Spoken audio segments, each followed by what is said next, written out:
Terima kasih pemirsa, Anda kembali menyaksikan Zona Bisnis. Pemirsa, di awal tahun 2025 Indonesia resmi bergabung sebagai anggota tetap BRICS. Langkah tersebut membuka kesempatan baru bagi Indonesia.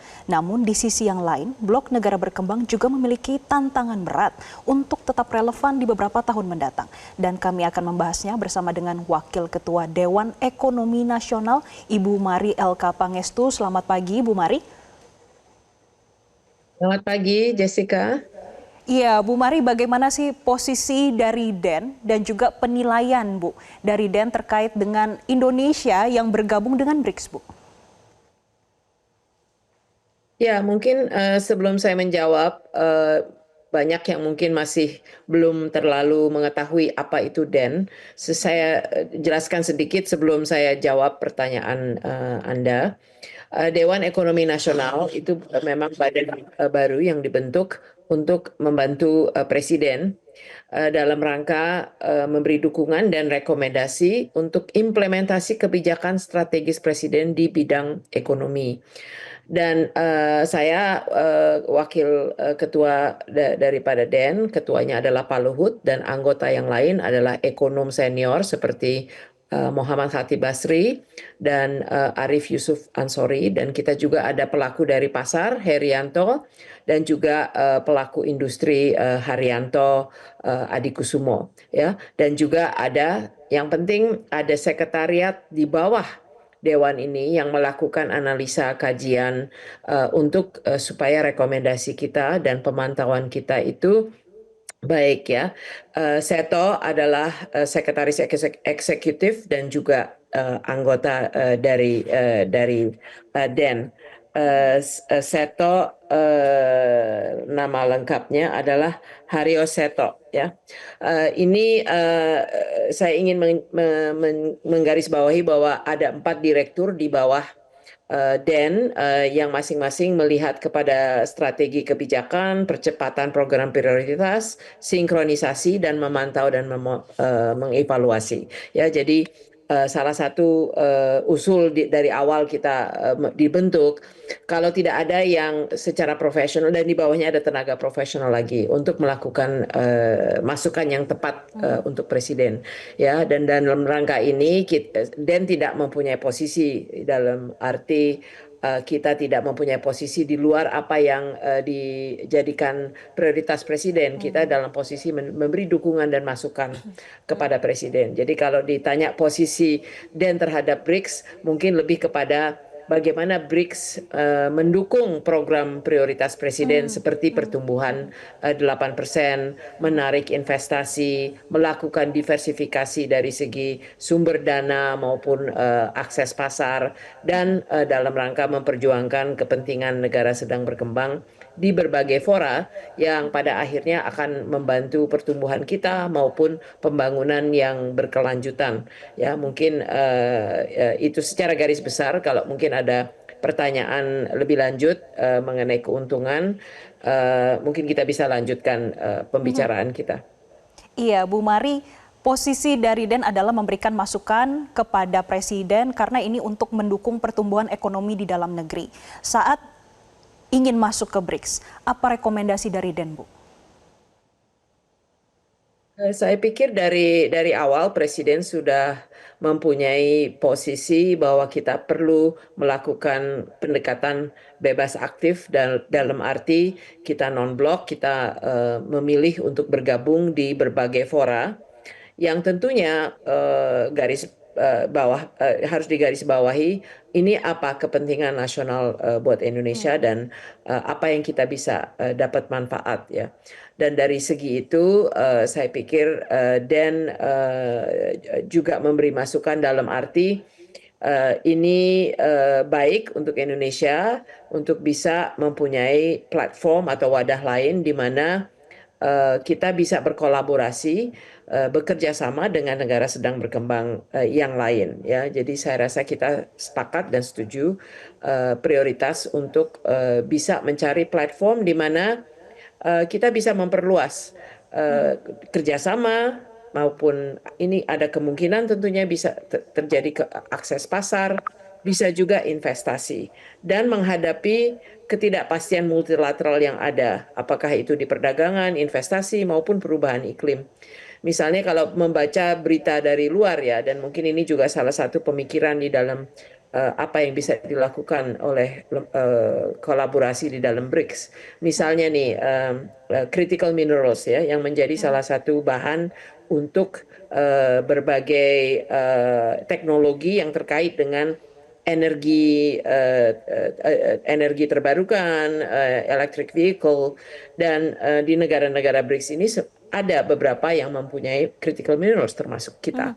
Nah, di mana kita sebetulnya bisa mencari juga kolaborasi untuk saling menguntungkan dan juga mendukung program perubahan iklim, transisi energi, dan seterusnya. Jadi ini contoh saja ya, di mana kita ketahui ini ada terjadi geopolitik yang mencoba memperkecil kerjasama di critical minerals ya. Ini contoh saja, tapi secara garis besar bagaimana kita melakukan kerjasama perdagangan, kerjasama investasi yang saling menguntungkan. Di sini Kementerian Luar Negeri telah menggarisbawahi 3 hal.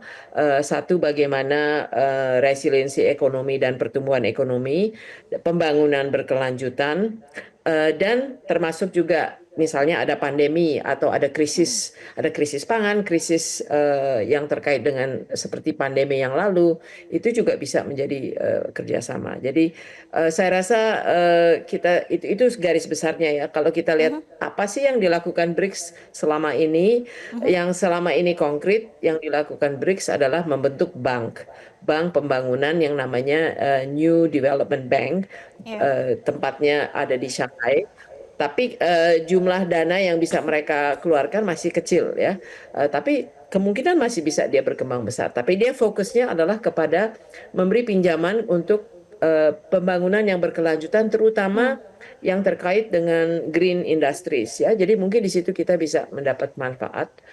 Dan yang lain adalah menurut saya, pengalaman saya selama ini di kerjasama internasional, bagaimana memposisikan Indonesia bersama-sama dengan negara sedang berkembang yang lain untuk South-South Cooperation, Global South, tapi juga kita semua kan berada di forum multilateral, baik itu G20, bahkan yang terkait dengan Amerika, IPEF, bagaimana kita menggunakan posisi kita sebagai kolaborasi kita untuk memajukan kepentingan kita di forum lain.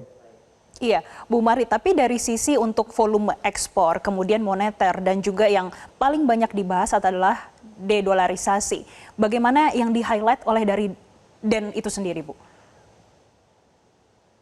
Ya, kalau kita sebetulnya belum melakukan analisa yang mendalam, tetapi ini lebih dengan basis pengetahuan saya selama ini perkembangan untuk pembahasan di-dolarisasi.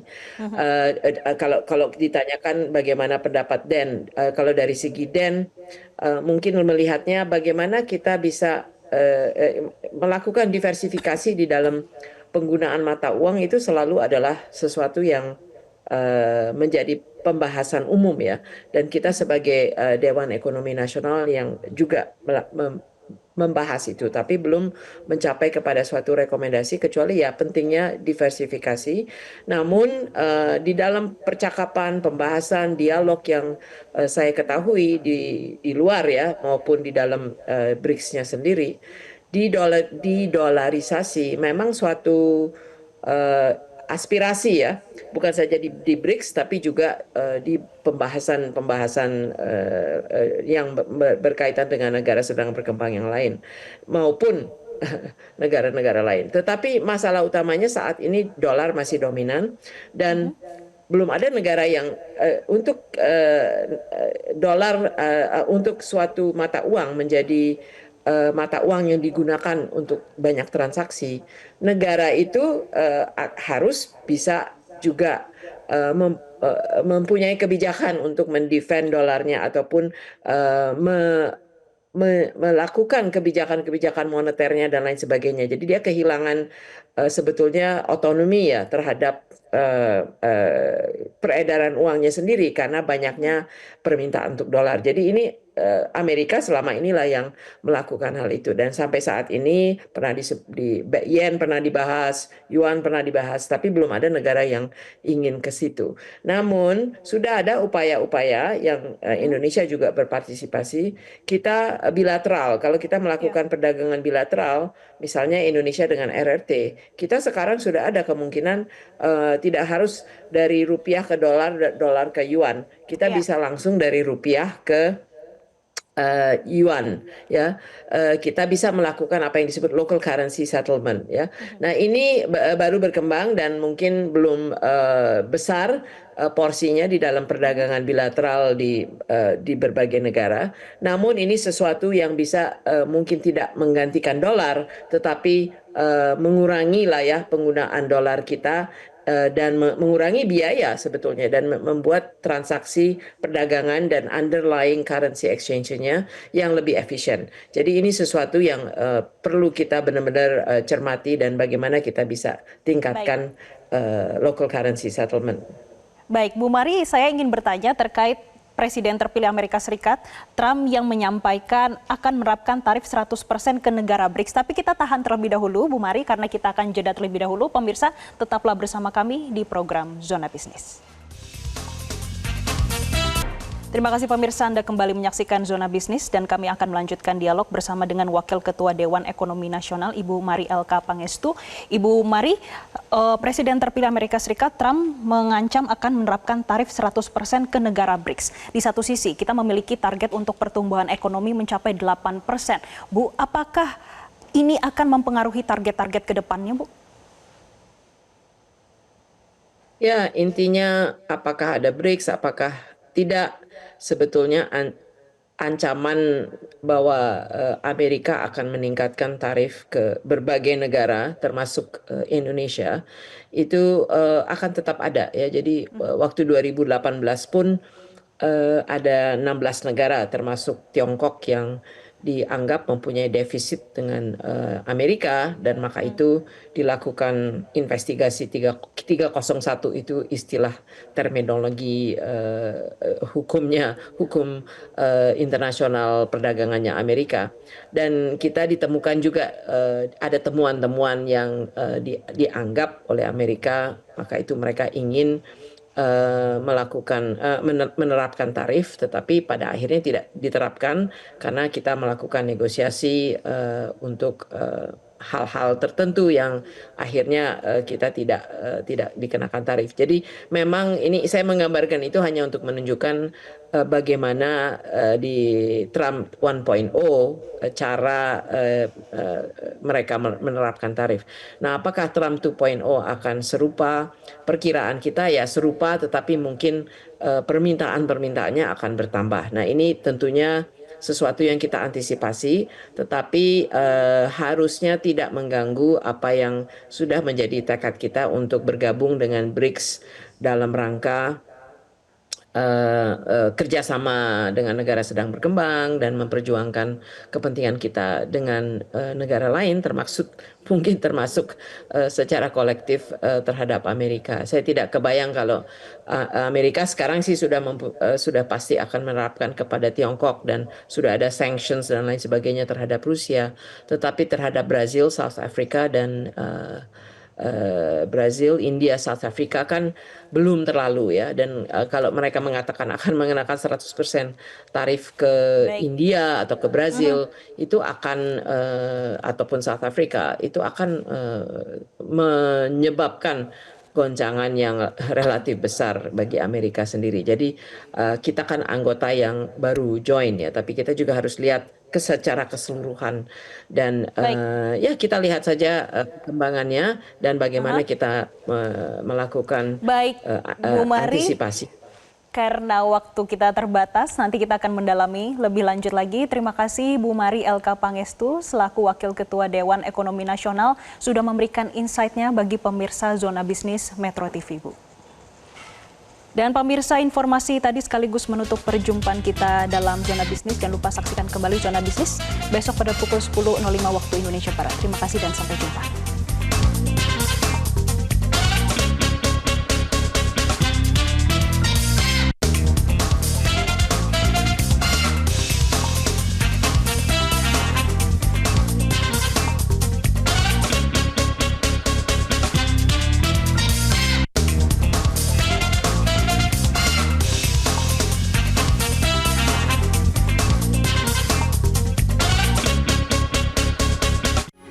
Metro TV.